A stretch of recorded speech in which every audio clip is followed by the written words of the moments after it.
is Nesson, your ticket to New England sports. There's no limitations. The only limitations were they had to burn gasoline and they had to have two wheels.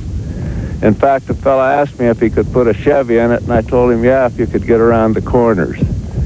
Keith, our support classes are pretty hot, too. We've got 600cc and 750cc super stock racing. We've got national endurance highlights, but the crown jewel, Formula USA road racing, we've got the best riders in America balancing a high-speed sport the likes you've never seen.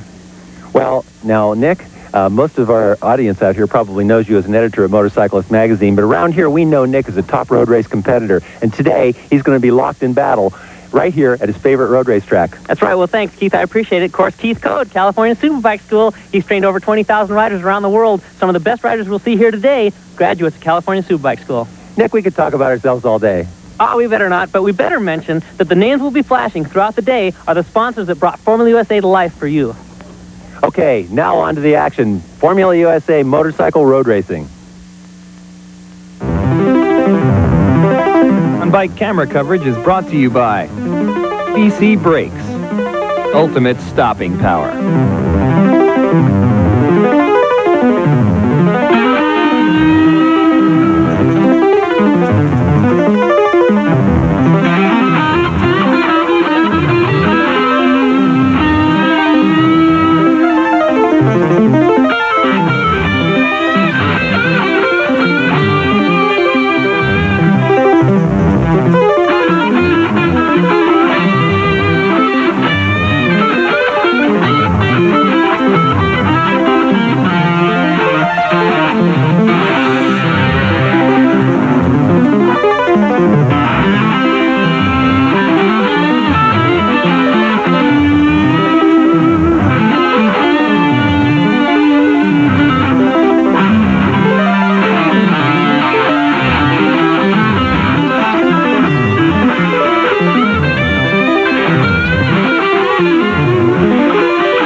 The 600cc Superstock race is brought to you by Delamo Motors, the performers.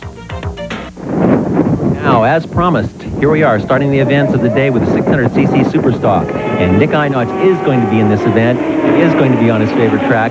He is going to be riding at the racetrack where he holds a #1 plate, and he is the fastest man around this place on 600cc bikes. Now, Nick, we've got a good start, but you're not in the lead. That's right, Keith. I was in the 8th row. I had some charging into first turn. I was out of the first turn, and I think I'm sitting about 3rd right now. That, of course, was Britt Turkington out in the lead on a Katana 600 Suzuki. We've got David DeVoe 2nd on the FCR 600 Yamaha, and then I'm 3rd on my 600 Yamaha. Nick, explain to us why you were starting back in the 8th row when you're a #1 plate holder at this racetrack. I'm the #1 plate holder in the ARRA, American Road Racing Association. This, of course, is WERA.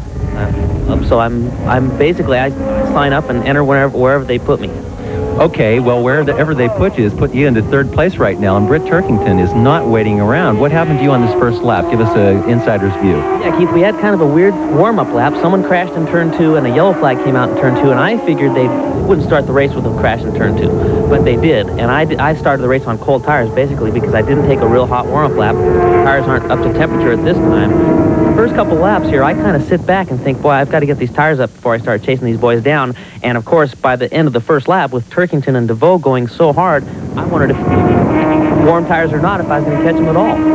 I think these guys who come in from out of state figured out that this first lap crash was not going to keep anything.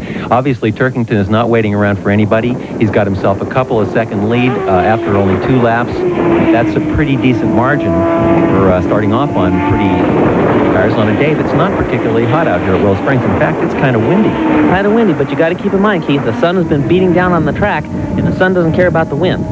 can see that track's been sitting there under the sun, getting warm, so I knew that the tires are going to warm up pretty quickly. You can see Britt in a couple of really hard first laps, running into turn 3 right there, super hard, knee out, extended, going very, very hard.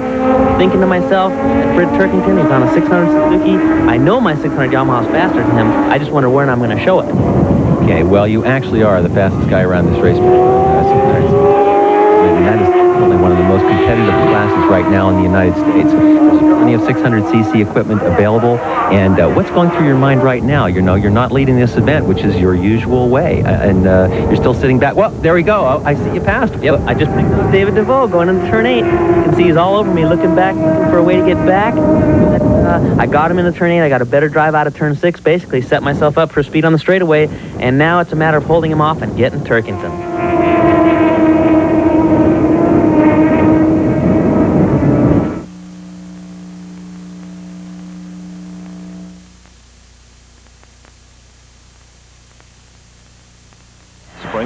Nesson is your ticket to Red Sox action. But I guess not. Down toward the left side, and a play by Rivera.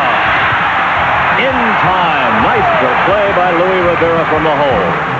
Tuesday night, the Red Sox take on the Rangers live from Arlington Stadium. It's the first of 2 on Nesson, a Red Sox Digest live at 8 o'clock, then game time at 8:30. Strike 3, inside corner. Espy called out, and he's thrown out of the game. Going back at the wall and makes the catch. Becky Fina.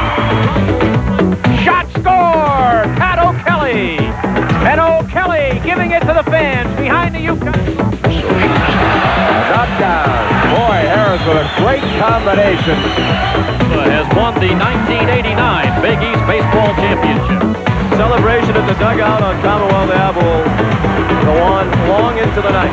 Nesson, your ticket to New England sports.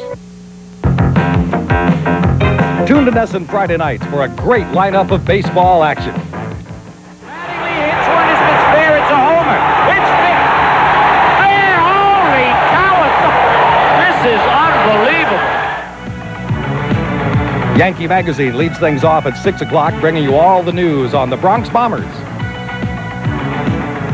Hello there, everybody. This is Mel Allen.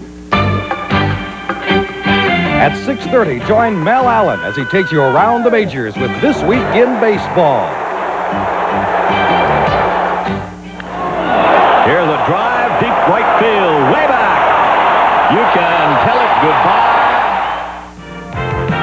goodbye. Then get the inside scoop on the Old Town team with Red Sox Weekly at 7 o'clock. You can catch it all Friday nights right here on Nesson. Your ticket to baseball. The Dirt Track Gladiators are on the loose on This Week on Dirt. Saturday morning at 9:30 right here on Nesson. All right, Nick, while you're working your way up through the pack, why don't you just give us the inside view of what Willow Springs is like from a rider's viewpoint?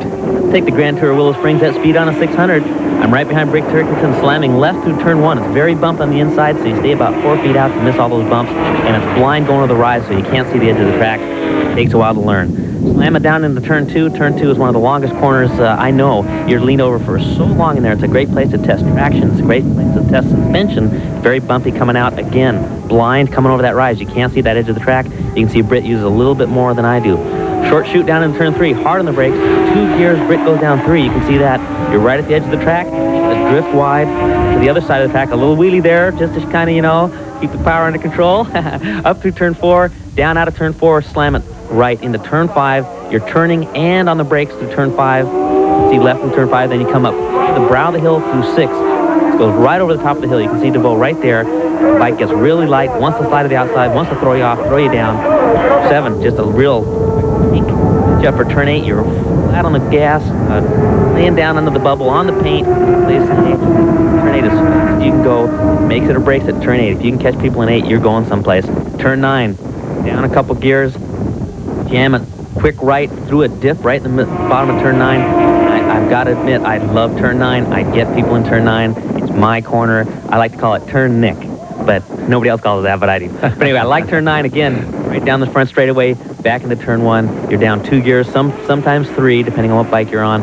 And there you go, back into turn 1. That's the fast way around, and I wish I could get around there as fast as I can talk. I'll tell you that. Well, Nick, it's kind of interesting when you talk through a lap like that. It's about 1 minute and 30 seconds, within a second or two of the absolute lap record there on 600s. That it might just give the people who are watching road racing a strange idea about what is happening actually on the bike. I mean, the number of decisions you have to make just to go around one turn, and the kind of thoughts that go through your mind when you're running at 135 and 140 miles per hour. Isn't it actually more difficult than sitting here looking at the set and talking about it? 10 times more difficult, Keith. You know that. And as we're talking, you can see David DeVoe has found a little bit of something somewhere, and he's put his FCR back up past mine, and I'm third once again, going out into the 7 kink and into 8. I seem to catch David down the back straight a little bit. I think my gearing's a little bit better for the wind. I know I kind of thought about the wind a little bit, knew I'd go into turn 8 a little bit hotter. Boy, what we're thinking about out there, Keith, it's part automatic and it's part mind control, it's part controlling panic. It's thinking a little bit about the wind pushing you out in turn 9. It's thinking a little bit about what the guy ahead of you is going to do. And I've got to tell you right now, Keith, I've gotten to the age in my life where I'm old enough to realize I don't have to win the race on the first lap or the 5th lap. I could win it on the last lap if I have to. I'm sitting back right now and seeing what goes on. You can see we've just gone by Turkington, which I thought would happen pretty soon because we've got horsepower in. Yeah, David and I passed Turkington and slipping into turn 2. I'm in second behind DeVoe. And I got a little something for him. I saw a little smoke come out of Turkington's bike when you guys went into turn 2 that time. I don't know if that's any reflection on just exactly how well his bike is running, but he needs everything he can get to stay up with you guys on your FCR 600s, that's for sure. You bet.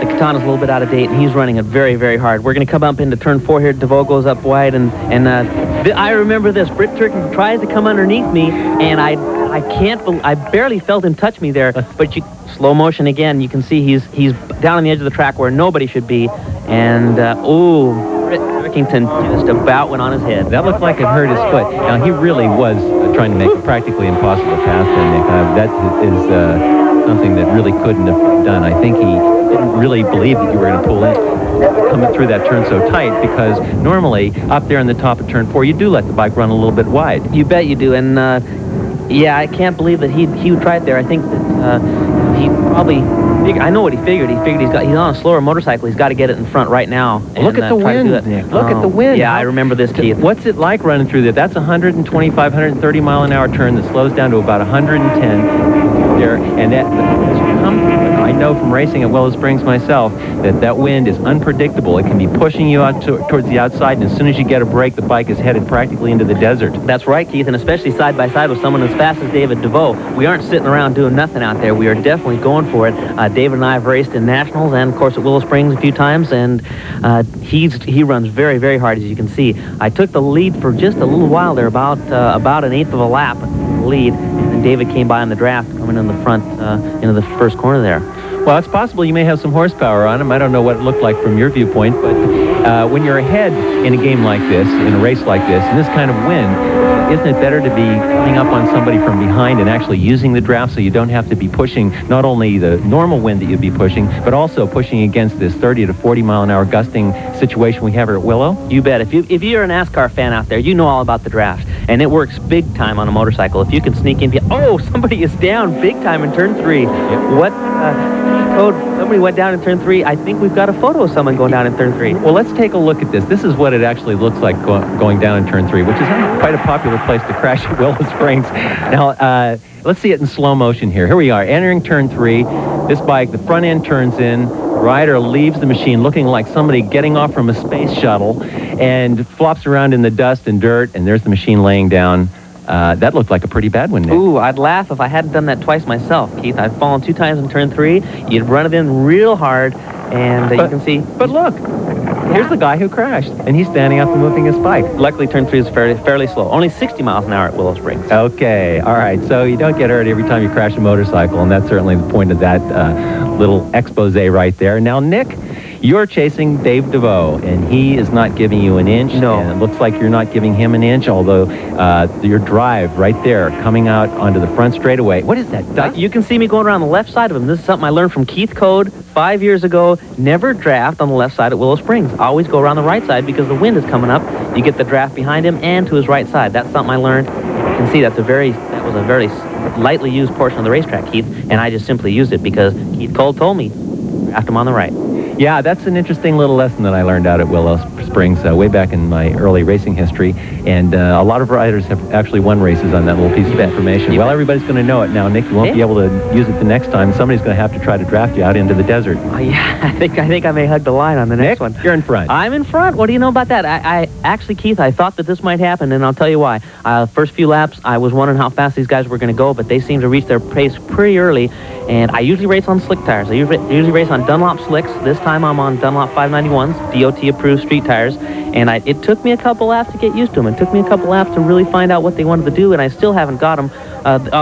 Yeah, I remember this. I got a poor drive out of turn 6, and I flubbed the shift, the next shift up, and David DeVoe just eated me up and left me. I was hoping that I was going to come back on him. You can see I'm pulling back on him a little bit in turn 9. Okay, well, that's an interesting observation that you made right there, and I think it's good for the viewing audience to take a look at that. You missed one shift, and even though you had power on him, obviously, because you're pulling up, that one shift cost you about 10 bike lengths on the racetrack. Now, if you guys went on for the rest of the race and nobody else made any mistakes, you could be behind 10 bike lengths just from one missed shift. Exactly. And luckily, racing motorcycles is so difficult that mistakes are made, and hopefully they're not big ones and you don't fall down and hurt yourself, but you'll miss a shift, you'll miss your turn-in point, you'll whatever it takes. You might drag your knee and stick it a little bit on an inside of a curbing, or stick it in the dirt and distract yourself. Any moment of distraction, Keith, you know, is 10 bike lengths or more. I raced around Willow Springs with David DeVoe and people like Kent Kunitsugu, another one of the very, very fast 600 riders out here. We'll see him later in Formula USA, as a matter of fact. And boy, it's been 10, 12 laps of pure concentration, pure racing energy, and the guy who made the least mistakes won. Now, Nick, let's talk to some of the people out there about this knee dragging thing. There are plenty of uses for the knee. You've got yours out right there. It looks like you touch it down at several places. Different riders use it for different things. Some of them drag it all the way around the turn. Some just go in and touch down, like world champion Eddie Lawson goes in, samples the pavement to see what the lean angle is, and then picks it back up and maybe touches it again going out. What are some of the other uses of dragging the knee? Well, you can see David and I playing in turn 8. He's really good through turn 8. I get him in turn 9 a little bit. He gets stuck by lap traffic. We go around lap traffic right there. That helped me out right there, Keith. That helped you out a lot. But let's talk a little bit about the knee. Some people have mistakenly identified the knee as basically an outrigger, and that's not what it is. It doesn't support the motorcycle unless a mistake is made, and we'll talk a little bit about that. But what the knee does is tell the rider, okay, I'm leaned over this far. Here's the pavement. The pavement's not really hurting me. It's right there. It's my friend. It's touching my knee. It's not it's kind of a little blanket, kind of a security blanket you wrap around yourself. Put your knee down on the ground. Oh yeah, here's the ground, no problem. I've always felt the same way, Nick. It's not very dangerous to fall off when you're already on the ground, and that's the way I always thought about when I was racing. That's true. That's true. Now, Keith, if you do tuck the front end, like we saw that guy do in turn 3 and crash, if you have your knee out there and you're a very strong person, got a good, strong upper body, you're ready for it, you're of a very, very high racing caliber, like a Freddie Spencer, like an Eddie Lawson, you can actually save the motorcycle slide on your knee. But boy, it's tough. I don't think I may have done it once or twice in my whole life. Nice pass there coming up into turn 4, Nick. You didn't have to wait for him. DeVoe got stuck behind him, and that cost him another 10 bike lengths right there. You bet. And the deal was with that guy was on the racing line. He was going exactly where I would go if I was going very, very fast, but he just doesn't have that sense of speed yet. He's just not up to our speed, David DeVoe's speed, my speed, and I could change my line and go under him because I knew exactly where he was going. Well, as the race winds down, lap traffic hasn't been too much of a problem. We should let everybody know that these events are definitely open to first-year racers as well as highly qualified, highly talented #1 plate holders like yourself. Thank you. Yes, and we could see the flags there on the front straightaway, and just exactly if there was a pie plate or something flying across the front straightaway. This gives you a very good idea, these 30 to 40 mile an hour gusts that are gusting out here, and motorcycles with fairings on them actually are kind of like sails in this wind. You have to realize how accurate the rider has to be, and above all, how loose he has to be on the handlebars, because as you know, Nick, being out there in that kind of day, if you're tense on the handlebars and the wind moves your body, then the bike will wiggle around, right? You bet. And you can see my FZR 600 Yamaha may not look like the one on the showroom. Lower fairings off. Something that Steve Johnson and I learned last year. Steve was my tuner last year, of course with Vance and Hines now. Nice wheelie there, Nick. Well, thanks. Did I do another wheelie? Well, look out. And we took the fairings off one time just because we thought, hey, these fairings have got to be picking up the wind like a glider does with its wings. Yeah. And basically, this gives us a little bit more. Oh, look at this. Look at the dust. Look at the dust. Here we have one of those 50-mile-an-hour gusts out there. I'm down to about third gear here, Keith, just creeping through, and you can see David is on the charge. He's going to get me in the dirt, he thinks. Right. Well, the draft through turn 8 and 9 that time was nothing but dust. I wouldn't want to be sandblasted by that thing, and I think he was a wise man to stay back where he was. That was tough. I remember that, Dusty. Okay, looks like the white flag just went out on this event. Nick, you're taking off. It doesn't look like DeVoe has got too much of a chance of catching you. And what was going through your mind? Here we go, white flag lap. You know what's going on. You looked over your shoulder to see where he was. You bet. I'll occasionally look over my shoulder simply because I'm not getting pit signs. And if I was getting pit signs, I would never look back. I really believe in not looking back. But I wanted to see where he was. If I needed to take any glorious chances, I would take them now because it's something that you have to do to win. I've blown it on the last lap. I know at Daytona one year I was in second and I went wide into the first turn and ended up fifth. I didn't crash, but I've blown it on the last lap. So right now I'm thinking, here's what you got to do, Nick. You got to get through turns 3, 4, and 5 just fine. Get over 6 very, very hard. Get through 8 and 9 very hard, and he will not beat you. Okay, what kind of strategy might you have if DeVoe was right on top of you right now? I would run in the corners a little bit low. I wouldn't let him come underneath me on the brakes. I know David is very good on the brakes, very aggressive. And I would just simply run in low and make sure he didn't get by me on the brakes and then get through the fast stuff very hard. You can see I'm down behind the bubble through turn 9. I'm trying to cheat the wind as much as possible, and I'm trying to say sayonara, David DeVoe. And you made it through the lap traffic, too. He didn't have a prayer. And there you are coming down to the start-finish line in the checkered flag. Nick, that's a great win. Well, thank you very much, Keith. I appreciate that, and congratulations to David and Britt Turkington. I hope his foot's okay.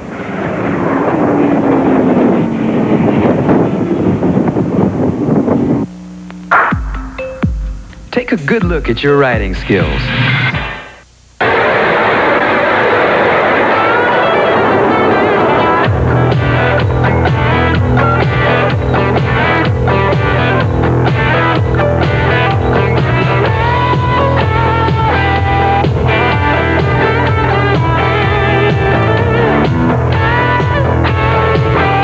Miss all the fun and excitement from the lads in Australia on Sports Down Under, Monday at 5 on your New England Sports Network. It's one of the fastest and most exhilarating sports in America. For sheer danger and excitement, nothing comes close to matching the NASCAR. And no other show comes close to covering the circuit like This Week in NASCAR, America's #1 racing program. Catch all the action of This Week in NASCAR live Thursday night at 11 o'clock right here on your New England Sports Network.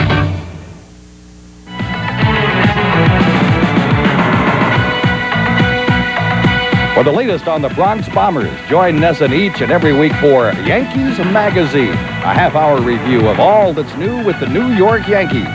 Yankees Magazine gives you in-depth coverage of the Pinstripers, including game highlights, features, interviews, and more. Keep tabs on the team from the South Bronx with Yankees Magazine, Friday night at 6 every week, right here on Nesson. This is Football Down Under, or as you Yanks call it, Australian rules football. We just call it footy. It's fast, continuous action. We don't wear helmets, padding, or any of that sissy stuff. Sometimes it looks as if there aren't any rules, but the more you watch, the more you'll appreciate the skills. Of course, you have to call everybody mate, even if he's just knocked your block off. So, okay, mate, watch Football Down Under. Monday at 4 on Nesson. Take a look at some endurance highlights from yesterday's 6-hour race. Endurance race highlights are brought to you by Barnett, makers of the world's finest clutches and cables, and Lockhart, Sport Bike Connection. They call this an endurance race. I've got to call it a 6-hour sprint race. 6 hours around Willow Springs Raceway, speeds over 100 miles an hour average, and these are the guys that really take it to it, Team Suzuki. Right, Nick, and endurance racing has really taken on a whole new meaning out here at Willow Springs with these 60-mile-an-hour gusts. We're going to see some of this wind in just a few minutes. Watching Mike Smith navigate that big GSX-R Suzuki around. It's not easy. Here we go, right behind him, Human Race Team, last year's runner-up, but in reality, out here at Willow Springs, humans really aren't in the picture. There's Royale Racing, Jim East on the bike there, third place last year in heavyweight production. Also figuring prominently is Mid-South. Nobles, McIntosh. They're doing very well for a young team. We're here in the pit lane at the 6-hour endurance race at Willow Springs Raceway. We're here with John Ulrich, and he's the team captain and co-founder of Team Suzuki Endurance. John, this wind is incredible. What's going on out there with your riders? I mean, I think you're in the lead, aren't you? Well, yes, we are leading, and both the riders have commented that they've had to slow down because the wind has pushed the motorcycle around out in the real fast turn 8, caused them to lose the front end and almost crash a couple of times each.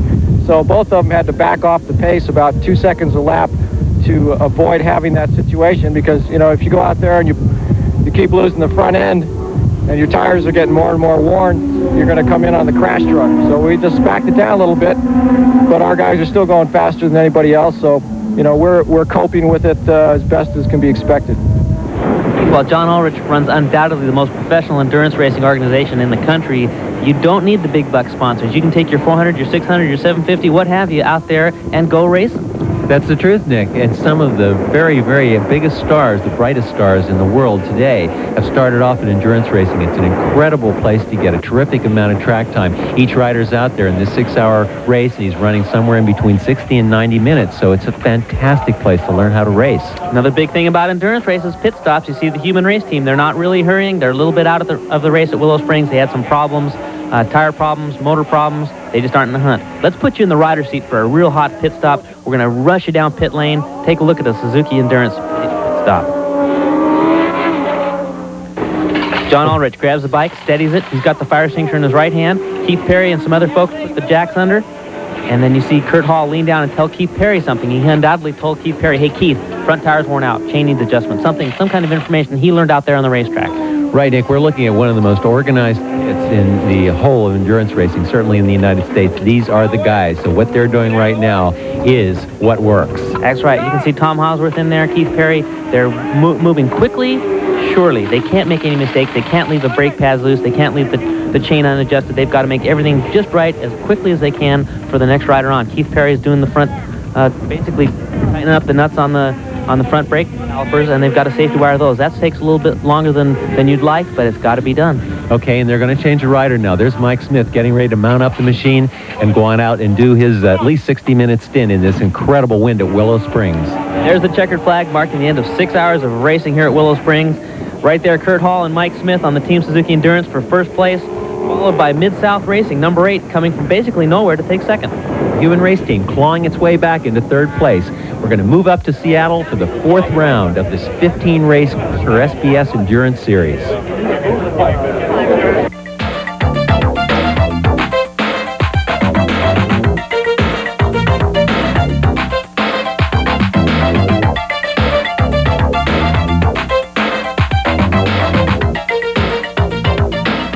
We're standing right in the middle of the Vance and Hines pits with Steve Johnson, who man knows a lot about motorcycle road racing, but he's learning even more. How you learning all this stuff? Well, through the aid of computers. Electronics have helped us a lot. You know, we've got a lot of years of experience, but we're proving things that are telling us that things are really happening through the use of the computers. Okay, we're standing right next to an OW01. Let's walk through real quick what you're learning from computers, and the first step would be the ignition system. Well, first of all, we're using the pickup off of the crankshaft. This is reading RPM. It's also giving a signal to the computer back here. We're measuring suspension travel front and rear. It's also telling us our compression and rebound dampening. So when this prints out on the computer, we can tell what the rider's feeling. We can confirm some of his feelings. We can make better judgments on what to change next. Okay, this is something that's been experimenting over the years, and basically the rider turns it on at the start-finish, and then you plot the graph from there? That's right. He has an activation switch right here. We turn the computer on in the brain in the back, and as he circles the racetrack, he uses the start-finish line as an activation point. He turns that on. That gives him approximately 3 minutes of recording time. When he comes in, then we dump that through a printer port in the back of the computer. And as he comes in, we will plug in the printer port into here. We will activate the computer one time, and it will print out the printout. All right, Steve Johnson, he's got to go racing. We got to let him go, but that's in the pits with Vance and Hines, Steve Johnson, and computers. 750cc Superstock Race is brought to you by the American Motorcycle Institute, International School for Motorcycle Technicians, and Field Shear, quality protective racewear and unbeatable values. 750cc Superstock Racing today at Willow Springs takes on new meaning with the East meets West race. Here they go. There's a green flag, Keith Code. It's a battle of the clutch hands from this point. It's drag racing. to turn one. You get about third gear, and then you slam left in turn one. Looks like Mike Smith. Who's behind Mike? Probably we've got the cream right to the top right now. One of the fastest boys out there.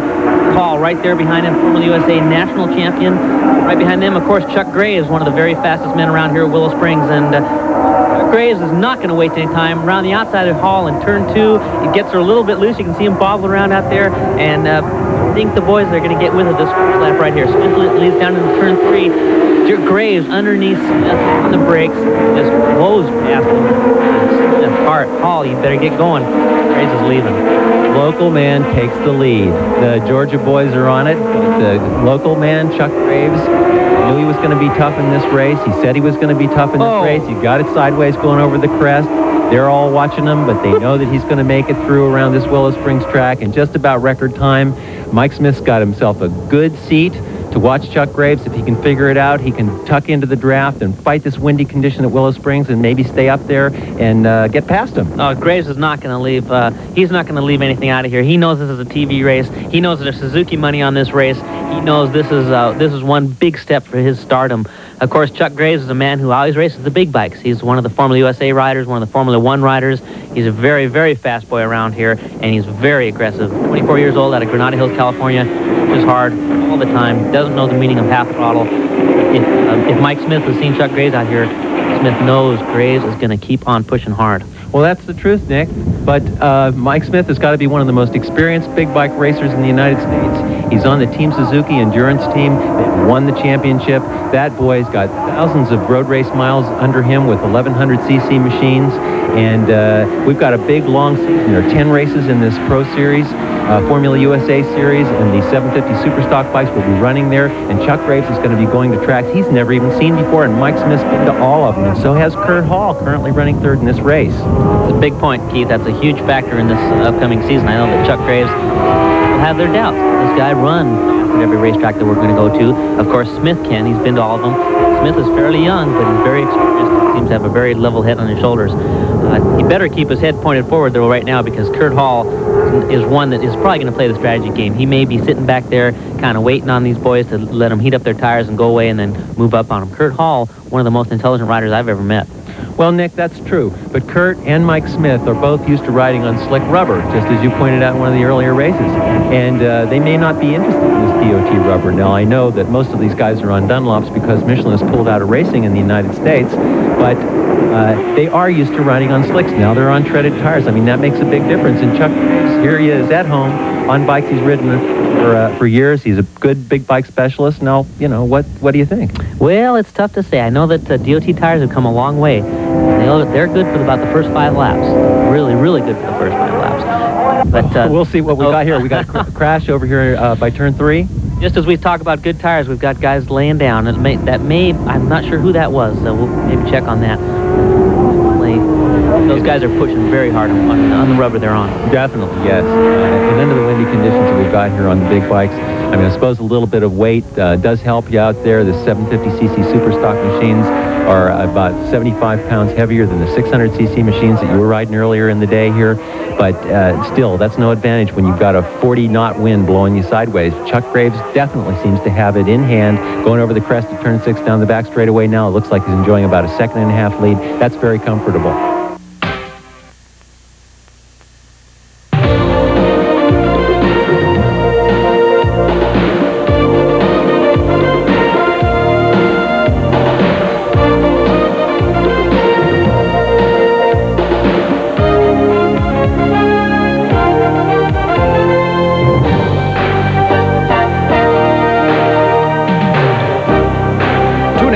Slamming action of the Ladies Professional Wrestling Association Tuesday nights at 5 o'clock right here on Nesson.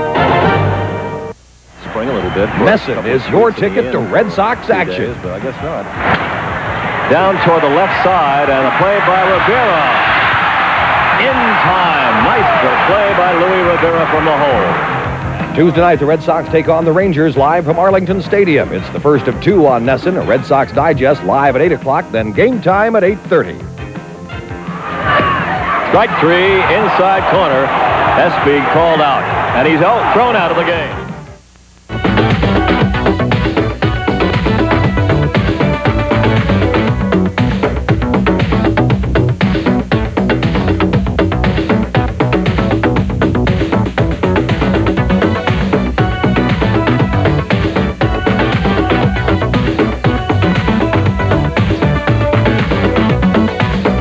MIAA Championship Television Series, just one more reason to stay with Nesson, your ticket to New England sports.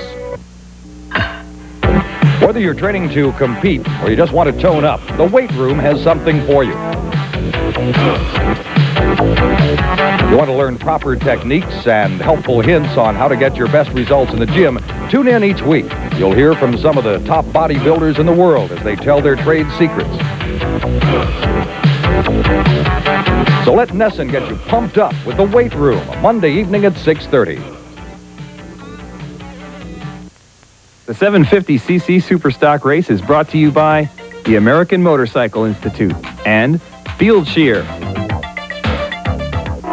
Smith still has his head down. He's still charging. He's got his eyes locked in on Chuck Graves' back, and wants Graves basically to make a mistake. Smith right now is willing Graves into a mistake, a misshift, maybe a big slide, maybe lose the front end, do something. I got to come back on you. And of course, Mike Smith knows in the back of his mind that there's some very, very fast men in this field. I know Tommy Lynch is in this one of the young up-and-coming road racing stars, and of course, Kurt Hall's back there. Wes Cooley's in this one, and there's some fast boys. I know that Mike Smith, he's looking back there, so he may be a little bit concerned more about getting a second place and getting first. What do you think?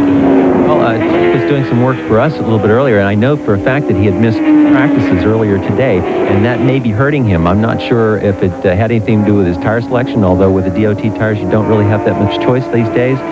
Pretty much everybody is on the Dunlops. I noticed that his suspension was working really hard in a couple of places on the track. I think he's got that bike pretty loose just about everywhere, Nick. Yeah. This is the kind of guy, I've been around him, I've seen him ride, I've talked to him after races. He's a very aggressive person. He likes it loose. He likes it move around. Let it drift, let it move, let it do its thing. He's going to ride it out. You can see him using up a majority of the racetrack, riding on DOT tires. You don't lean it over and get on the power real hard. You got to stand it up a little bit, get a little more rubber on the ground before you really gas it. Just watching Chuck turn it in there, though, he's not pussyfooting around. They're running a good pace out here, especially with the windy conditions. I've got to keep an eye out for Tommy Lynch. I just can't think that he's going to run out of the top 5 or 6. I know he's had a mediocre start, but he's one of the few on Michelin High Sports. He's coming in here. I got to keep an eye out for Tommy Lynch. Okay, Nick, that's a good point. Tommy did very well last year. He's just coming up. This year he is 18 years old. Last year he was 17. He did win a national event on the 750cc machines, and he's looking to be on the winner's circle every single time this year. He's told us that before. He's definitely got the equipment. He certainly has got the talent. Basically, the racing world in the United States is just waiting to see him thread his way up through the Formula USA ranks and get into the top, and I think he's going to be at the top of the winner's rostrum here by the end of the season. I think it's going to be some valuable experience for him, and he's another one who's had a whole season out there on most of the tracks back east. Tommy Lynch today, though, is kind of interesting. We were laughing about it earlier. He's riding with the chicken pox. He's got one of those childhood diseases, and we're giving him a little bit of a ribbing about his age. He's only 18. But he's got... Here's the dice developing right now. Okay. Yeah, I knew it was going to happen because Tommy Lynch, he's a Charger. He's caught up with Kurt Hall, basically on the back door of Kurt Hall, waiting for either Kurt to make a mistake, which I doubt will happen, or basically Tommy to see an opening to put it past Kurt Hall. Oh yeah, Nick, he's made up a terrific amount of ground. If he gets stuck behind Hall, it'll only be because Hall's tenacity is just going to be a fingernail grating, not willing to backslide type of a situation there, because there he is. Hall's got back by him, and he is trying to ward off by Tommy Lynch, and that's a smart ride by Kurt Hall. I don't know what Lynch is going to do to come back and put the distance on him. So yeah, Kurt Hall's about as old as I am, and he's twice as smart. He's probably going to see exactly how badly Tommy Lynch wants to win this or take third in this thing. And if Tommy Lynch wants to push extra hard, I think Kurt Hall's probably going to let him go ahead and do it. Hall, again, USA national champion. If you know what that means he put together a whole string of races, a whole string of good victories, and second and third place finishes last year, and won the Toyota truck and all the trimmings that came with it. He's the kind of guy that Tommy Lynch is by Kurt Hall. We're going to see now how badly Kurt Hall wants this. Just watching, Keith, I know that when I watch a road race, and this may be something that you folks out there may look for, look how quickly the racer turns the bike. You can see Chuck Graves really turning the bike quickly, making as much time on the straightaway as he can, as little time in the corners as he can. He's turning it very, very quickly, and if you watch Kurt Hall, he wasn't turning it as quickly. Right there, we're watching a good battle. That's, of course, Britt Turkington in the lead. And who's that in second place there, Keith?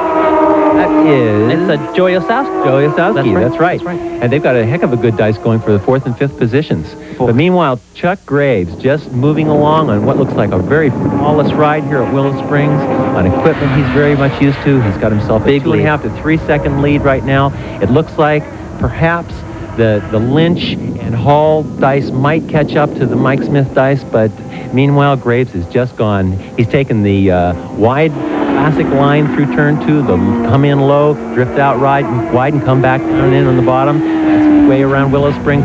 Successful in the past, likes it, and it's paying off today. I got to admit, the battle with Britt Turkington and Joe Yosowski is typical of the battles we're going to see all through the season in the 750 Superstock and 600 Superstock Formula USA races. There are just too many. Oh, look at him go by lap traffic. I think that guy was just slipping into a coma there. He was going so slowly. I don't know what that was. Now, Nick, that's not fair to say about the back markers. They're out there, and they're racing, too. A lot of these guys are first and second year racers. We got a red flag. Yeah, we got a red flag. Nick, motorcycle race, the race is over 60% completed. That red flag means that we have a final, and here the boys are right now in the winner's circle with their Moet and Chandon champagne. Let's see them do it.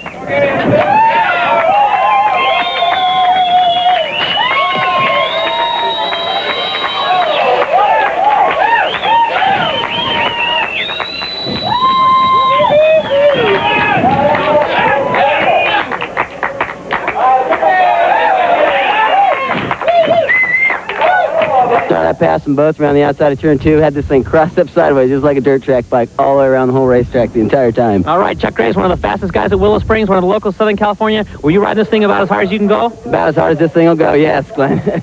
Mike Smith, second place in the 750 Superstock. How'd it go? It went pretty good, Keith. We had a little bit of problems out there at first, or right after about the first lap. We got offline a little bit, and Chucky just pulled out. He kept pulling out a little bit. I kept messing up turn 2 going into the wind, and we kept trying to put some time on it, but it just I couldn't put it together. Hopefully, I want to be on the top of the rostrum at these races. So third place isn't good enough for Tommy Lynch? No, not at all. All right, thanks for...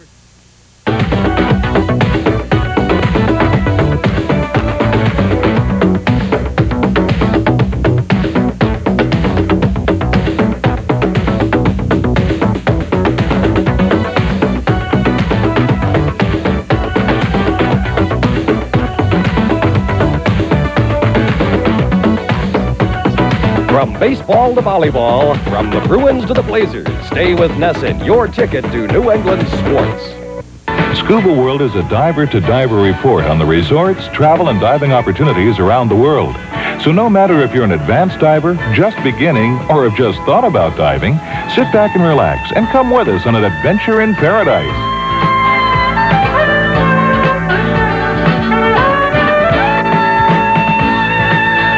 Experience the most beautiful and exotic waters of the world each week as you travel with Scuba World Saturday mornings at 8 on your New England Sports Network. It's one of the fastest and most exhilarating sports in America. For sheer danger and excitement, nothing comes close to matching the NASCAR. And no other show comes close to covering the circuit like This Week in NASCAR, America's #1 racing program. Catch all the action of This Week in NASCAR live Thursday night at 11 o'clock right here on your New England Sports Network. Nesson gets you in the swing of summer with the fun and action of pro beach volleyball. Each week, we'll take you to another sunny setting as the best the sport has to offer. Serve it up and slam it down. Big prize money on the line. So sit back and get ready for some good times down at the shore with Nesson, your ticket to pro beach volleyball. Hey, Nick, there's my trailer. That's right, it's the California Superbike School. Very common to racetracks around the country, and there are the ZX-600 Ninjas that the students ride, right, Keith? That's right. That's what we take all around the country and we let them ride. Today, we've got 10 of the top pros in the United States, including you, out there, and we're letting them race on our bikes. And here we go into the first turn. This is the Superbike School Challenge, 8 laps, the dash for no cash. It's just out there having fun, and the folks out here almost every one of them has won major races, has won championships, national or club level. These are very, very good riders. Let's take a look at what's happening here. Looked like Chuck Graves jumped out to a pretty commanding lead, but not too commanding because Dale Quarterly got right by him. But the draft is there, and the pack is in tow. Yeah, this is going to be a draft city system. And this is Dale Quarterly, number 3, leading Chuck Graves. Turn 4. This is the first look we've had at Quarterly during this season. He is, of course, a veteran endurance racer, a very, very fast Pro Twins racer, had a #1 Pro Twins national plate. This guy goes very fast. He's out in front of Chuck Graves, and he's going to try to get a little bit of lead, but I don't think too much. These bikes are very even, and we've got some fast riders out here. That's right, Nick. The bikes are really even, and these are in very stock trim for the school. We haven't changed very much on them at all, even though this is the ZXX really was the quickest bike of the 600 class this year in the stock machines.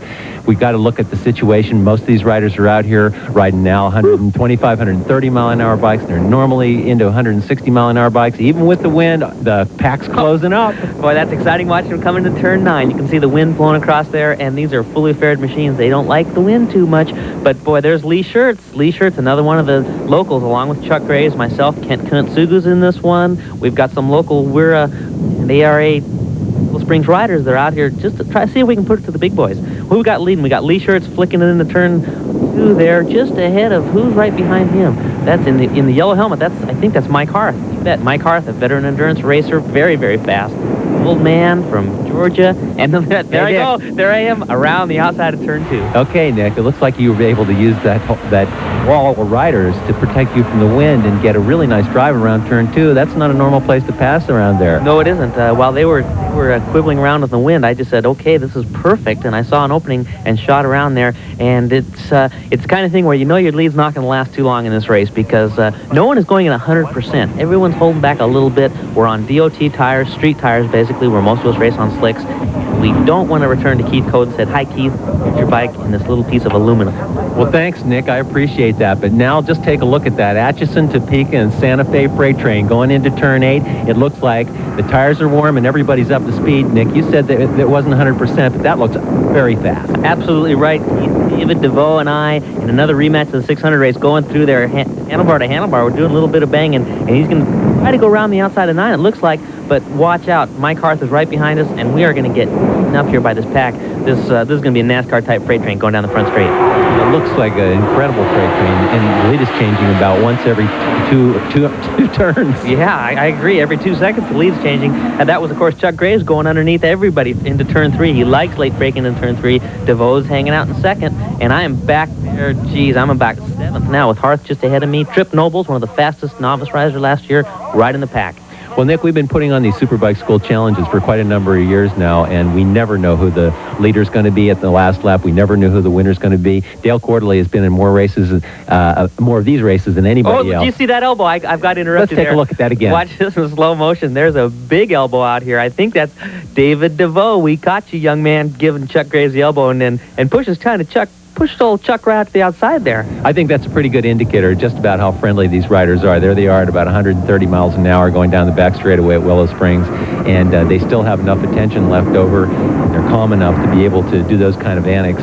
After riding at 170, it's not so fast at 130, is it? You bet. That was a friendly elbow. That was nothing mean going on, no slamming going on.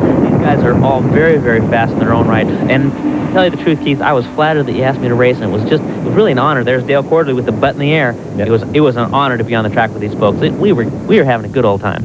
I can see that you were having a good time, and that's really been the watchword of the Superbike School Challenge over the years. Now the lead's changed I'm again. Up the inside. That's me. That's Nick Einach taking the lead. Now you've blew up about 4 guys in there. I sure did. I just got the draft, Keith, and it just slingshot you. And I looked over my shoulder at Chuck Graves and kind of said, how'd you like that one?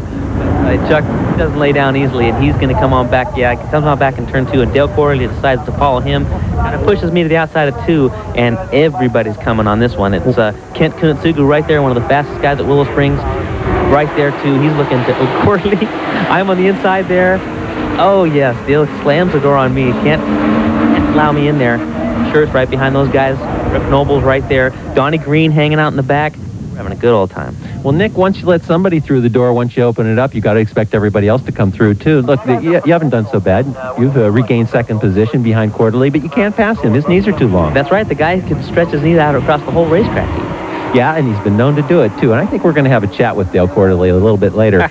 And he has been one of the toughest competitors in these Superbike School Challenges, and he's won quite a number of them. And he even crashed in one back at Loudon, New Hampshire in 1986, picked it up, and still finished in the winner's circle. Wow. I go right up on Dale and just lean on him. I put my shoulder right on his foot in turn 8, and look at us, we're 3 abreast. And that was Lee Schertz trying to go wide and gets almost blown right off the racetrack. He told me later that he was an inch from going off the racetrack. Well, now, we've seen some racing before in the 600, and the speed... I've got my feet up there. Now, Nick, what is that? I had my feet up on the back there over where the turn signals are just to get that little better arrow, and you can see it helped me not at all. I'm about 7th into the first turn. Do you think this race would have been any more serious than this? I mean, we see the lap times are pretty fast. We saw the speeds coming through turn 9. They looked high. Chuck Graves is now making a break for it right now. Looks like everybody else got in each other's way. Somebody's got to come up and get him. Yeah, I think that this is getting down to the last lap. I saw the white flag on the last lap there, signifying one more lap to go, and people kind of put their heads down a little bit, but you got to keep in mind, Keith, you simply can't throw one of these away. I don't think you can hold your head up in the fist around these folks if you toss one of these. Chuck Graves, he's putting his head down. He's a Willow Springs regular, but look, right behind him, one of my good friends, Sunday riding buddies, and favorite competitor, Kent Kunitsugu, and I think Kent's got a little something for old Chuck. Now, Kent's about one of the few people who's ever beat you out there at Willow, I mean, in recent times. And Chuck Graves, their homeboy here on his home track. I think they really want to show these East Coast guys like Quarterly and Mike Harth from the Wrecking Crew, the Georgia Wrecking Crew, and all these other guys that they really do rule the roost here at Willow Springs. Yes, it's a little bit of a personal thing going on. This is our home turf. You boys want to come up here, you got to play a little bit rough, and Chuck and Ken are taking off. Mike Harth, I think he might have a little something. He's going to be laying 3rd, of course, in this draft. That's the toughest part. Chuck gets hung up in the wind and can't take the low line. Wide, you bet. I promise he did. I promise he did. That wind just hangs you up there, won't let you turn, and it's coming down to the wire. Who's it going to be? I've got to think Kent's going to hold him off of that inside line. Well, he did. You know he did. And you got stuck back there. I was back there in about 5th with Trip Nobles. All right. Great Superbike School Challenge. Turning them loose. Dirt track gladiators hanging on the edge. Over 30 electrifying speedways racing into the 90s with a vengeance. Making a move on the inside lane, skyrocketing his way back up to the #1 position. Catch all the action on This Week on Dirt. Saturday morning at 9:30 right here on Nesson.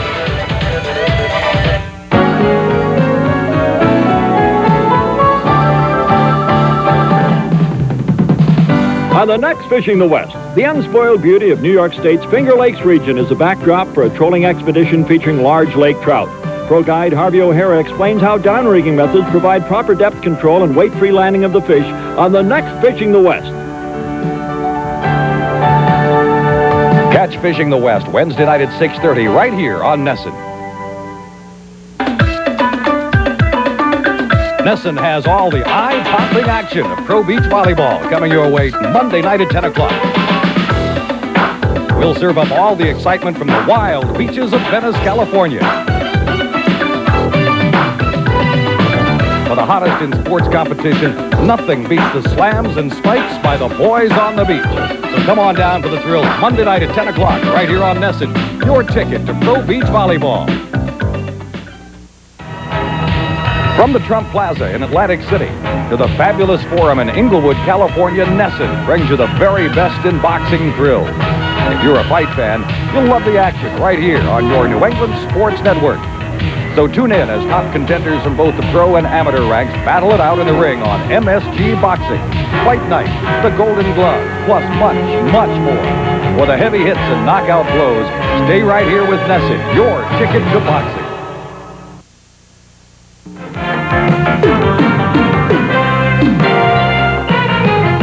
This is Nesson, your ticket to New England sports.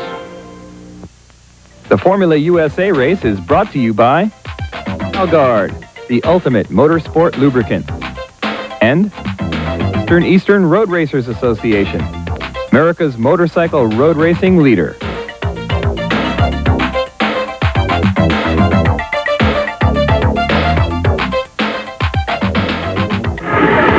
That's the first thing that's really caught my eye that I can relate to as someone doing something. It's sort of a new spark into the motorcycle business. So you ride for the toughest team boss in the world, Kenny Roberts, in this Marlboro team. What's he going to say if you don't win this race? Well, Kenny's a pretty good teacher, and he's helped me ride my 250 the best I can. So, you know, I don't know what he's going to say. I might win it anyway. We'll see. We're here with Scott Gray. And Scott, you're the track record holder here, but you know, some of the other guys are telling us you kind of got the reputation around here as being sort of the bad boy of racing. I earned it. I earned it. I deserve it. Well, how do you go about getting to be the bad boy of racing? I drive a nice car, I have a real fast motorcycle, and I tell you what, their girlfriends have to look out. Okay, so you're here for the first Formula USA race. Are you planning on contesting the whole series? Well, that's kind of undecided at this point in time. We're going to see how this race goes, and if everything pans out as well as we think it is, and as well as the coverage seems to be, I'm pretty sure we'll be running the whole series. Yeah. Well, we talked to Rich Oliver, and he says he thinks he can catch you with that little bike he's got on the Team Roberts Marlboro. I doubt it.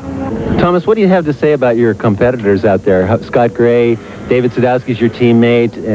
Rich Oliver's out there on a 250cc bike. I mean, what do you think about the competition here in Formula USA? Well, as far as Formula USA goes, there's going to be a lot of competition. I think there's going to be a lot of guys running up front.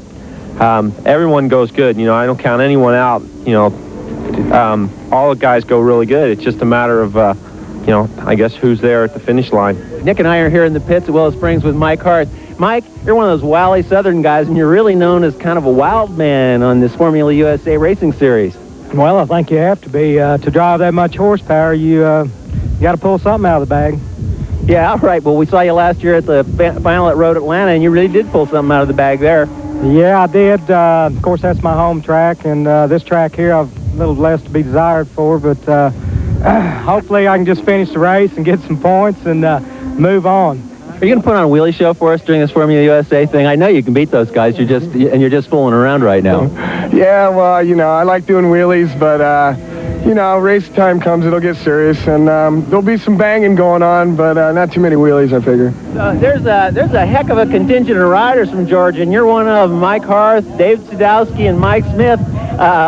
You guys are traveling over here to the West Coast. What do you think about the three of you guys coming from Georgia? You're kind of mopping up in this Formula USA. Well, we're going to, you know, the Georgia boys, we're going to try to dominate this thing, especially me. I believe I'm going to dominate it. Try to keep these California guys down, you know, or at bay, and see what. The wind's blowing us here. Just try to do something, you know. Try to keep the South at its peak, you know. Show that there's some talent still left in Georgia. I'm leaning on the gas tank of Kent Konatsuga's OW01 Yamaha, but it's a little bit different. Kent, what's different about your 750? Well, we blew up the motor back in the race 2 weekends ago, and we weren't able to get another motor in time. So we managed to graft the FCR1000 motor into the frame of the OW. Okay, Nick and I are talking to Barry Burke, who's one of the toughest competitors in Formula USA, certainly on the West Coast, but now it's going national. Barry, what do you think about the national scene and your chances of running fast out there and finishing high? Well, we haven't had a chance to travel a lot because of our funding, but we're going to give it our best shot. And I think we can always finish up at the front, no matter what racetrack it is. Well, Kurt, Nick Einach here says that you're too smart, too nice a guy, and too old to be racing motorcycles. What do you think about that? Well, I think he's a little old himself, and he's quite a racer, too, so I don't know what to think about that. Too nice? No, you can never be too nice. You just, you know, aggressive, you got to be aggressive, but you can still be nice and be aggressive. Well, I didn't know that. I thought you really had to be sort of a bad guy out there. No, not necessarily. You don't have to do that at all. I can race with the best of them, you know, and the most ornery guys, you know, it's not a problem. But I guess in the pits, I hope he's referring to as being nicer than normal. We're talking to Tommy Lynch this time. Tommy Lynch, here's a young man who's been 17 forever. How you doing? Pretty good. Just recently, this last week, I came down with the bad case of the chicken pox, so kind of down about that, but I'm hoping with a good finish, it'll boost my ego a little bit. Don't let this Dale Corley fool you. He's a mean SOB. Now, Dale, I've seen you at some races, and that extended knee that's about 4 feet longer than anybody else. I've seen you bump some guys out of the way with that thing, didn't I? Well, you know, I'd really hate to say I did it, because then I'd be, you know, back then when I said, oh, it was an accident, then no, I was lying. Starting grid of Formula USA Unlimited Motorcycle Road Racing. There's more horsepower on that starting grid than there is in a locomotive, Nick. Oh man, open the crowd, let the ponies out. Scott Gray jumped from the pole position after winning his heat race. He got the pole position, set a new lap record yesterday at 125.9, and he's into turn 2 ahead of everybody. Kurt Hall with a big old #1 parked right on his doorstep. Kurt Hall's gonna have to push some to get Scott Gray.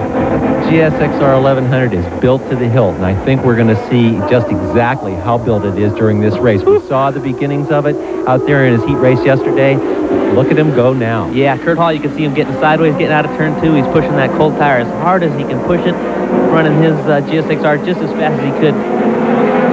Away, Vance and Hines. Thomas Stevens went by him on an OW01. Thomas Stevens on a 750. He's running head-to-head with these GSX-R1100s, and it's going to be a toughie between the little 750s, the ones that... And we've got somebody off already. What is this, first lap already? It's going to be a hard race for those guys.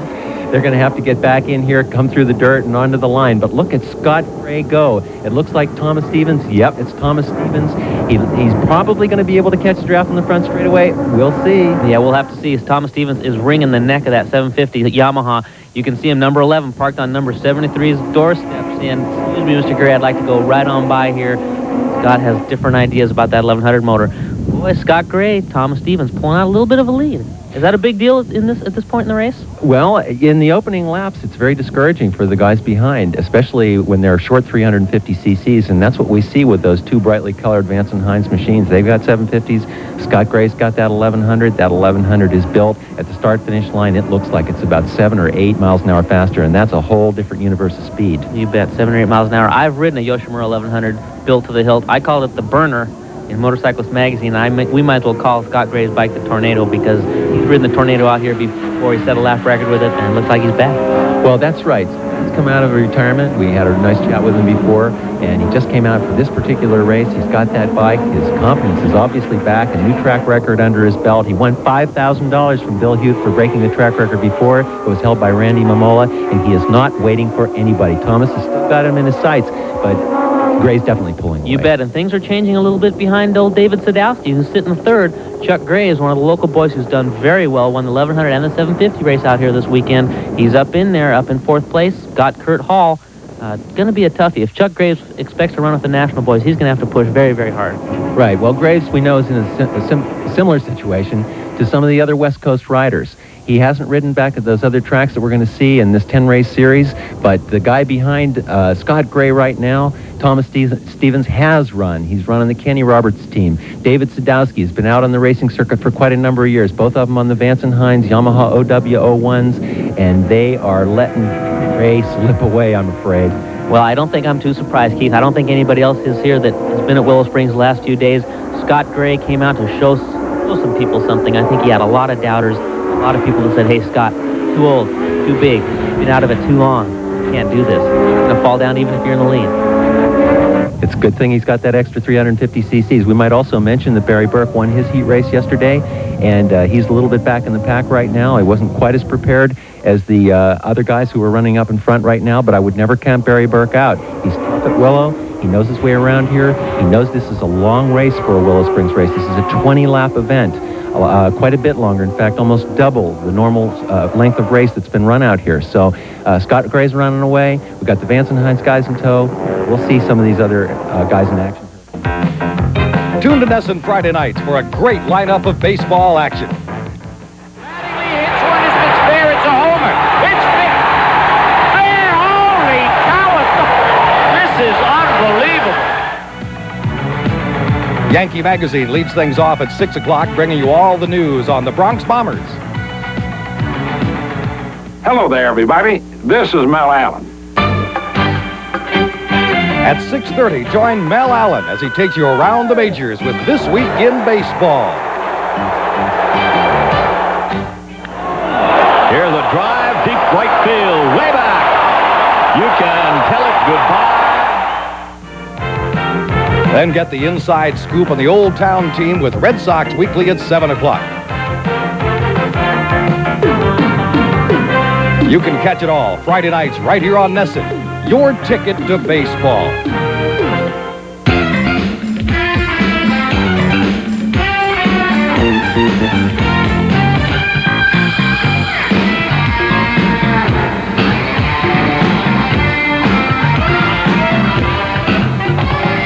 when New England's top college baseball players take the field for the 1990 Coaches All-Star Game, live from Fenway Park, Friday afternoon at 1 o'clock.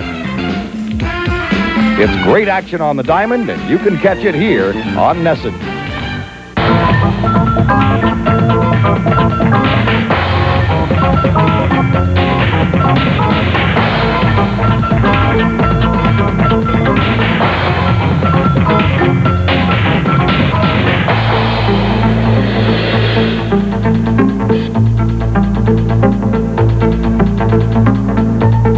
Tune in Friday at 5 o'clock for the racing action of the Ascot Speedway Challenge from Gardena, California, right here on NESN.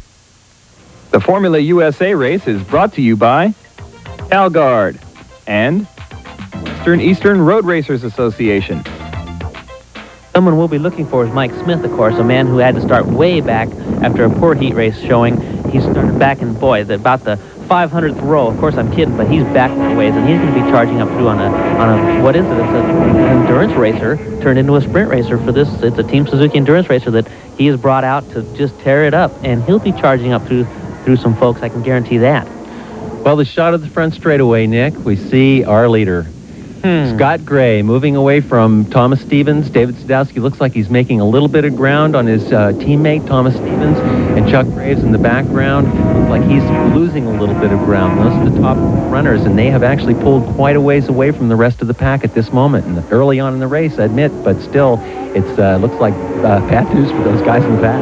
Got to agree. If you're going to run lap times like this, and they're down in the 26s, a couple of 26s, a 1 minute 27, 1 minute 28 range. In this wind, that is a tremendous speed. It is very, very fast, and you simply can't hope to pull out 3 seconds in a day like today. You've got to be able to go flag 27s, 128s. There's a great shot of Thomas Stevens getting over turn 6, back end moving around a little bit, followed by David Sadowski. It looks like Sadowski's maybe gaining a little bit of room. Behind Sadowski, back a few more bike lengths. Chuck Graves, a man who doesn't know how to say, let's quit charging. Meanwhile, Scott Gray has a commanding lead in the opening stages of this 20-lap Formula USA 1990 event, and he is not looking over his shoulder. He's down under the bubble. He's got the front straightaway in front of him, and he's just pouring on the 175 horsepower of that 1100 bike. We watched the leaders go around on the camera. I've got word from our spotter that Wes Cooley is slipping backward. He was running in 4th and 5th place. Wes Cooley, of course, 3-time NA Superbike champion back in the early 80s, has made a comeback. He's in great shape. We talked to him a little bit earlier. And boy, it's just a shame to see him slipping back. It looks like he's got a tire problem. Well, Nick, let's talk about this just for a second. Scott Gray is pulling out about a half a second in the lap lead with just rough estimates. Now, what does a half a second really mean on a racetrack? It doesn't sound like much in time. If you're a half a second late for your appointment to the dentist, nobody yells at you. But here in racing, it's a whole different business. You bet. And you can see Scott Gray pushing very hard through turn 5. He got the rear end loose and slid around and gathered it back up. But a half a second, folks, is a pretty substantial lead. If you're going into a race and you've qualified a half a second a lap ahead of someone else, you don't really worry about them anymore. And if you've got a whole second on them, or maybe 2 seconds, if you've got 2 seconds on them, it's a millennium. You're gone. They'll never see you again. There's Scott Gray right now making 1/2 of 1/10 a second per turn on his closest competition, the Vance and Hines boys. David Sadowski, look at the speeds, Nick, on the straightaway. We've got the helicopter up there, and it's being battered by 60-mile-an-hour gusts. Scott Gray doesn't seem to notice the gusts. Here's some folks out having a good time. Kurt Hall leads Donnie Green. Right behind them, Rich Oliver on a variety of motorcycles. We'll talk a little bit about what Rich Oliver's trying to do out here. Rich Oliver is out there, Nick, on a 250cc machine. Now, he's trying to battle against 1100cc machines. The fact that his machine is only 250 pounds, their machines are 375, 400 pounds, is the only thing that's keeping him up with those 1100s. That's it. It's his weight, because he's down on horsepower. How much? About 100. Wow, you can see him going around the inside of turn 2. He's really riding hard. Well, Scott Gray, of course, real man putting the pedal to the metal.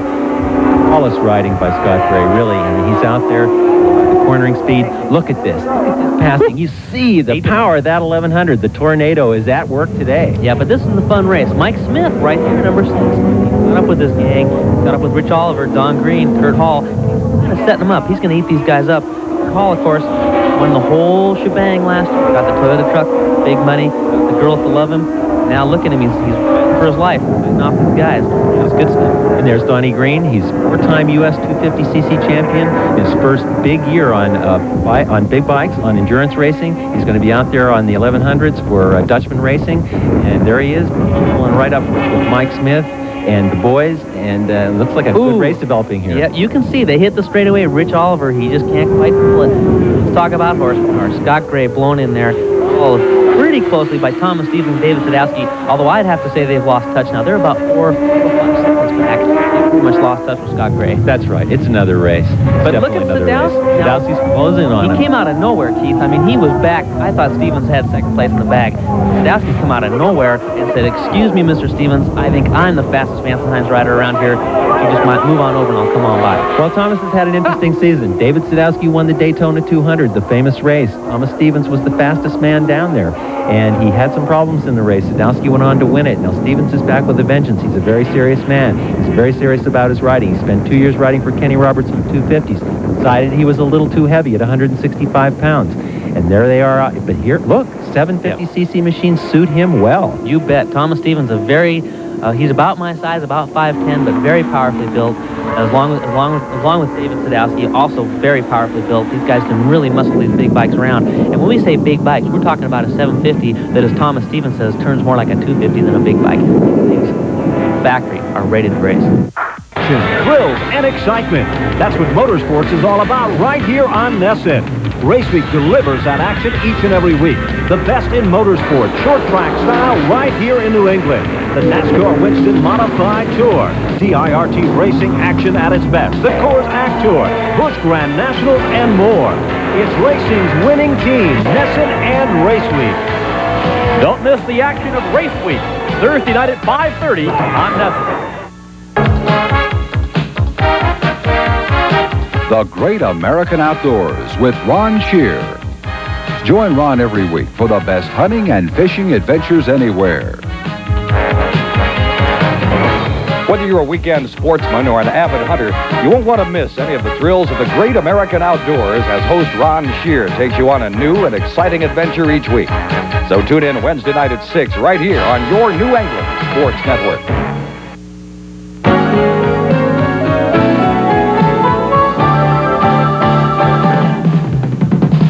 On the next Fishing the West, the unspoiled beauty of New York State's Finger Lakes region is a backdrop for a trolling expedition featuring large lake trout. Pro guide Harvey O'Hara explains how downrigging methods provide proper depth control and weight-free landing of the fish on the next Fishing the West. Catch Fishing the West Wednesday night at 6:30 right here on Nesson. Scuba World is a diver-to-diver report on the resorts, travel, and diving opportunities around the world. So no matter if you're an advanced diver, just beginning, or have just thought about diving, sit back and relax and come with us on an adventure in paradise.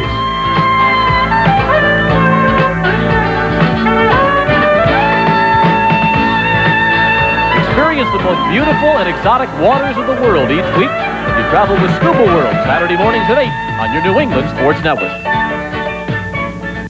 We talked about horsepower. Now we have 750cc machines running in second and third place against basically a field of 1100s, right? Now we're looking at 120 to 125 horsepower machines against that 1100 that Scott Gray is riding, the Tornado, which is probably making in the neighborhood of about 175 horsepower.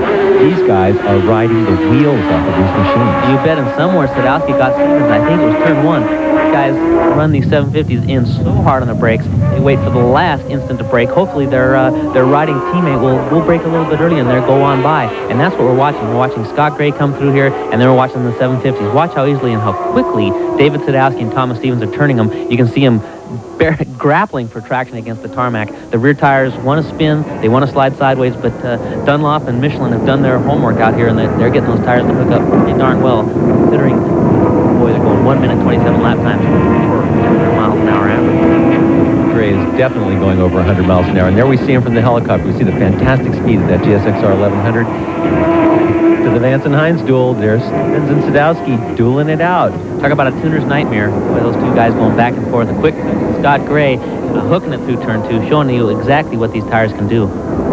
Tires will become a factor in this event. I'm sure they will, Nick. They've started off as a 20-lap event, a lot longer than these guys are normally used to running on this track. It's very abrasive. and tire wear could become a factor later in the day. You bet. Let's watch Sadowski and Stevens go over turn 6 here, a place that you traditionally slide. You can see their back ends moving just a little bit and really looking for traction on this tarmac. These guys are running them very hard. Here, of course, is the Marlboro Yamaha. Oh, tries to go up the inside of Mike Smith. Rich Oliver tries to put it by Mike Smith. Hey, look at Gray making time at Willow Springs. He's got that 1100 lighting up the pavement. The Vance and Hines duel, Nick. Here's Barry Burke. This is the ARRA #1. What's he doing? He's got to be up in there. He's got to be like 5th place right now. He's got a little bit of a weird sounding motorcycle. I think maybe split exhaust system. Right? He's charging. I look for Barry Burke Guy's charging though. They got traffic. They're going around the traffic. They're going to eat this guy up in turn 2. Just they both go right around him. Looks like that's Stevens leading, just blasting around these people. Scott Gray showing us the very fast way through turn 4. The man not only rides hard, but he's got a fast motorcycle. And here they come, the 2 charging Vance and Hines boys. Stevens, number 11, leading David Sadowski, number 25. This is going to be an all-year dice, I think, between these two guys. They were never teammates before. They're working for Steve Johnson now for the Vance and Hines team. And Let me interrupt you. The dice. That's right. 1100 of Mike Smith still leading that 250. You know Rich Oliver's got to be a little bit. He's running in the corner so much harder than Smith. Pulls the ripcord and takes off on the straightaways. Here we go. Somebody pulled the ripcord on these guys. Thomas Stevens still leading. Sadowski right there, badgering him. But look, here comes. There's Chuck Graves. Now, Graves is in 4th. And Burke right behind him. Burke is catching him. You bet. Split exhaust pipe and all. He's going for the meat. Yeah, 2 of the locals, and following them closely is Mike Harth. So we've got Graves followed by Burke very close. That's the 4th place duel right there. I think this is a waiting game right here, Nick. I think Sadowski is watching Stevens. He's taking a look at his strong points. He's taking a look at his weak points. He's setting him up for the pass. He can close on him in some sections of the track, like over here. It looks like he may have a little bit of horsepower. He got a little wiggle going over there. He's using the horsepower, definitely. Going down the back straightaway into this fast turn. I think Stevens is pulling him a little bit through 8, and that could mean tire trouble later on. Exactamundo, Keith Code. I think these tires, they don't go all day and all night. They've got a certain life in them. If you use them hard early in the race, you're going to use them up and not have anything left at the end of the race. I figure these guys are smart enough to save their tires just a little bit for a couple of hot laps at the end. Well, that may be true, but Scott Gray has got this race under control. He's got lap traffic 3 or 4 at a time. Oh, watch Sadowski and Stevens slam up through turn 4. One of the favorite places to watch at Willow Springs. They're coming down into turn 5 again, and these guys aren't giving an inch to anybody. They're riding hard. Riding hard, but Scott Gray's still got it under control. Rich Oliver not hanging on to Mike Smith. You better get going. Again, a 250 up against 1100, and watch 1100 horsepower. Here is Scott Gray pulling the trigger on the Yoshimura bike, and he's gone bye-bye. He is, Nick. I don't think anybody's going to catch him. He's going to have to break or fall down right now, and Scott Gray looks like he's riding actually very conservatively. You can see that by his line through the fast turn. He's running it low to the inside. That's mostly in compensation for the wind, but he's riding a safe line through there. I'd have to say Scott Gray's on cruise while these two guys are on maximum charge. They don't even know how to spell cruise. Sadowski leads into turn 2, and Stevens just all over his rear tire. Come on, Sadowski, slide a little bit so we can get on by. I don't know, Nick. Stevens is not going to let him go. He's going to watch for him. He's going to watch for any mistake. Sadowski and Stevens up through turn 5. Sadowski underneath another lap rider. Really tough on lap riders. He goes by them very close. He's a little bit too aggressive in many people's opinion. Again, standing a guy up in 5, he's charging hard. Stevens is just following through in his wake. But Sadowski, a man who just puts his head down and charges, regardless of who's in front of him, doesn't care. Sadowski's still heading up the dynamic duo coming out of turn 9, looking over his shoulder to see if all his traffic shenanigans work. Spring a little bit. Nesson is your ticket to Red Sox action. But I guess not. Down toward the left side, and a play by Rivera. In time. Nice play by Louis Rivera from the hole. Tuesday night, the Red Sox take on the Rangers live from Arlington Stadium. It's the first of 2 on Nesson, a Red Sox Digest live at 8 o'clock, then game time at 8:30. Strike 3, inside corner. Espy called out, and he's thrown out of the game. Whether you're training to compete or you just want to tone up, the weight room has something for you. You want to learn proper techniques and helpful hints on how to get your best results in the gym? Tune in each week. You'll hear from some of the top bodybuilders in the world as they tell their trade secrets. So let Nesson get you pumped up with the weight room, Monday evening at 6:30.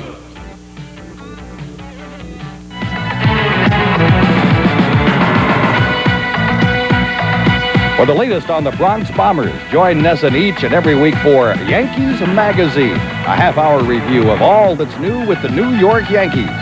Yankees Magazine gives you in-depth coverage of the pinstripers, including game highlights, features, interviews, and more.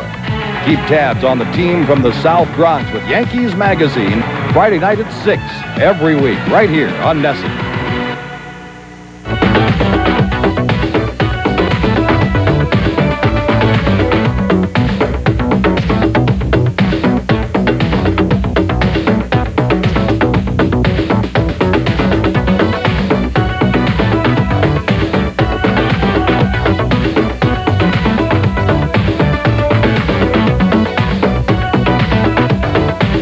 For the best in college sports action, stay with Nesson, your ticket to New England sports.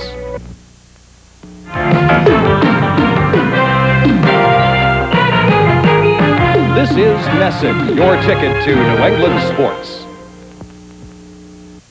Sadowski's work in traffic didn't help a bit because Thomas goes underneath him in turn one after drafting him down the very windy front straight. Thomas slams hard in the turn two in the lead for second place. The Vance and Hines wrecking crew in the closing stages of this race. It's tooth and nail battle now, Nick. It really is. You got that right. Here's Scott Gray, and he's just about the time I'm saying he's going to cruise home to a victory. He gets her sideways big time out of 5. Gray is still pushing hard. He doesn't know how to let up. Pushing hard. Look at Thomas Stevens pushing hard. He knows who's breathing down his back. That's David Sadowski, and Sadowski, as we have seen, is willing to do just about anything to get in front. This has got to be a team owner's nightmare. Terry Vance is kind of going, hey, take it easy, you guys. Don't take each other out there. Great enough, Nick, and here is Barry Burke, moved up into 4th position. Can he catch the Vance and Hines steamroller team that's just in front of him now? I doubt it, Keith Code. No one's going to catch Steven Sadowski. These guys are gone, and ahead of them, I think Scott Gray is gone as well. I don't think he can be challenged. He's going to have to beat himself at this point. All he needs to do is bring that big bike home. Well, this fight is going to go down to the wire. You bet. You can see Sadowski is faster in some areas.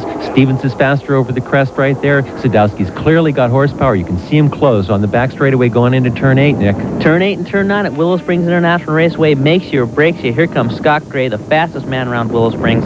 Hard right through turn 9, through the dip, the power on. He's tucked down. The big bike gives a big old wiggle and shoots him down the straightaway. Here comes Steven Sadowski.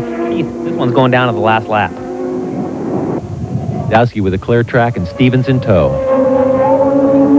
Race fans have got to wonder, Keith Code, as we watch these two bikes make their way around. They're supposed to be the exact same bikes. They're both 750 Yamahas, but as I watch, David Sadowski's bike is clearly faster than Thomas's down the front straight and the back straight. He's got horsepower on him. Stevens is definitely running it harder through the turns. Sadowski seems to be able to pull away. Actually, what's happening is Stevens is really in a total desperation effort to stay into Sadowski's draft, because when they come down that straightaway for the last lap, it's going to be the guy behind who's going to win. Exactly right, Keith. You want to be in second spot, I think, coming to the line so you can use the draft. The guy in the front's pushing all the wind. The guy in the back, the free ride. Here, Stevens in the back. He's got the free ride right now. But there is really no free ride. This is a delicate balance of man and machine out here. And since Sadowski's got the horsepower, Nick, Stevens has had to do something to make up for that. And it's in higher cornering speeds that has made it up. So his tires have got to be in worse shape. And you can see him sliding coming down the hill there. He's using them up faster than Sadowski is. Sadowski's using his motor. Agree. I think Thomas Stevens, the man from Florida, pushing extra hard through the corners just to keep Sadowski in sight. And I can't think that Stevens can count on the draft on the last lap. I don't think he's got enough motor. Watch him tucking into turn 8, the fastest part on the racetrack. These guys are going over 150 miles an hour.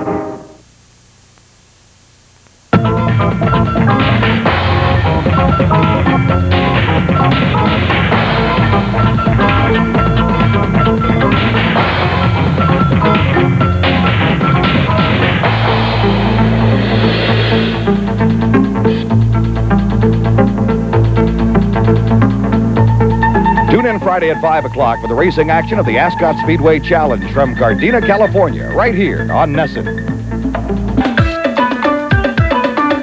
Nesson has all the eye-popping action of Pro Beach Volleyball coming your way Monday night at 10 o'clock. We'll serve up all the excitement from the wild beaches of Venice, California. For the hottest in sports competition, nothing beats the slams and spikes by the boys on the beach. So come on down for the thrills Monday night at 10 o'clock right here on Nesson, your ticket to Pro Beach Volleyball.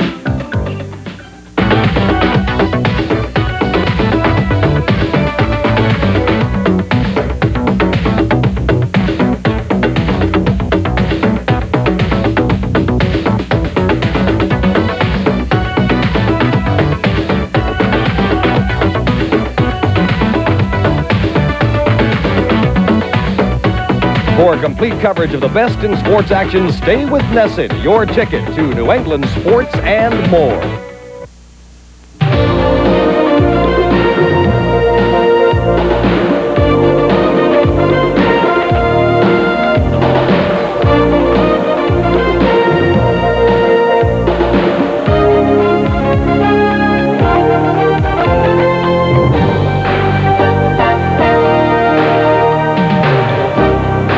In for the hard slamming action of the Ladies Professional Wrestling Association Tuesday nights at 5 o'clock right here on Nesson. The Dirt Track Gladiators are on the loose on This Week on Dirt. Saturday morning at 9:30 right here on Nesson. Point out the speeds are a little lower today, Nick, than they normally are at Willow Springs because those riders are out there pushing an extra 60-mile-an-hour gusting wind. And here is your friend and mine, Scott Gray. You bet. Scott Gray, a man I really admire. I've watched him race superbikes, super stock racers. Guy goes very, very fast. He's had a reputation for crashing. You know, his weight has always bothered me. He always felt he's a little too big to compete against the Kevin Schwantzes and the Doug Polans that he's run up against. I'll tell you, racetrack full of fans today because he didn't come back so hard. You see him running hard into turn 3. He's on cruise, Keith. I got to tell you, he's backed it off a little bit. His cruise is faster than most mere mortals could ever go. It's definitely faster than any other racer because Scott Gray this weekend is the track record holder, and these guys would like to be in his shoes. But as it stands, Sadowski is carving his way through traffic. He's got the motor. Stevens is trying to stay in his draft, and they're going to go down to the start-finish line. And right now, Sadowski's in the lead. Sadowski second, third for Stevens, and Barry Burke fourth, running hard. And I think turn 9 here is going to be the exact place we're going to see this race won or lost for second place. Out of the second gear, turn 3, Sadowski, 29 years old, racing veteran, the wily veteran, puts a lapper between him and Stevens right there. I don't think Stevens can get this guy before 5. No, Stevens goes underneath him through 5, gets the lapper, and is right on Sadowski, getting over to the back straight. There isn't anything that's going to keep Stevens away from Sadowski right now, and especially in turn 8 and turn 9, where he's faster than David Sadowski, putting him in the catbird position through all that dust and hurricane looking Look at weather. The wind, and look at Stevens rail through 9. I got to call it turn Tom, not turn 9. It's hard through turn 9 that lap.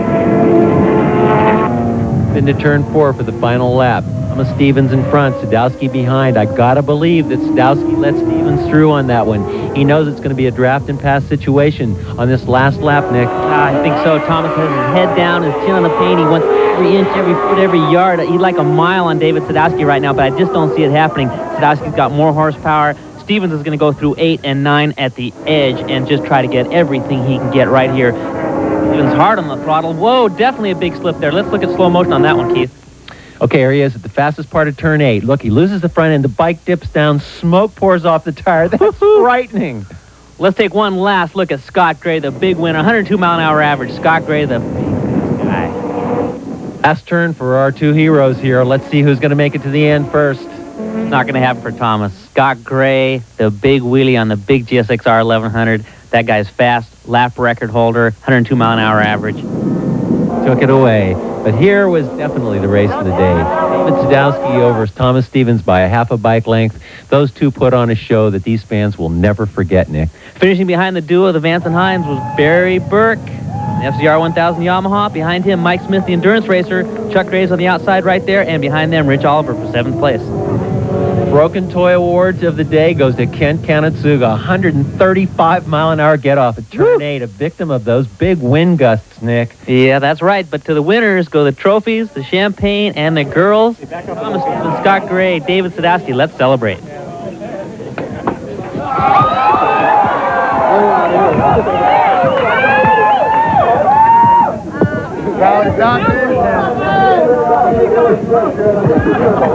Scott Gray, a little slow.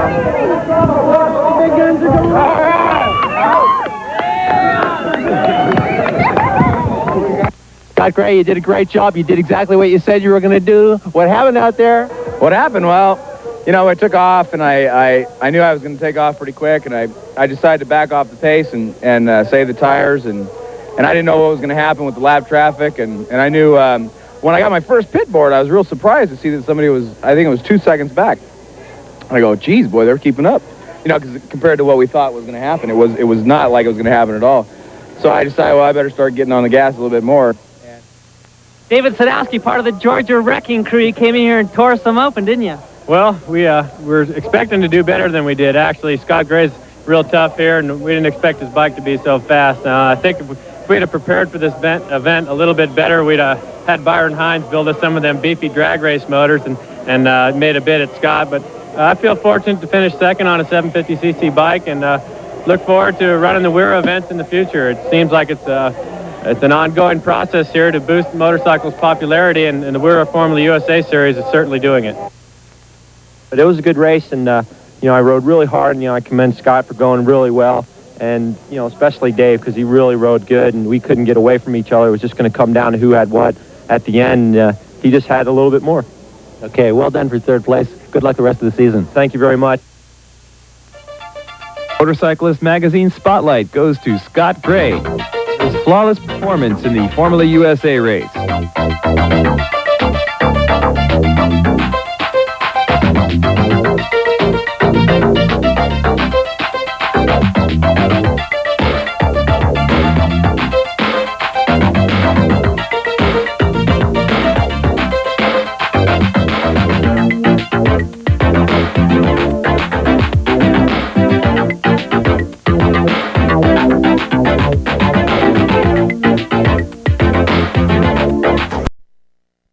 Glitter of the 80s, giving way to a new maturity.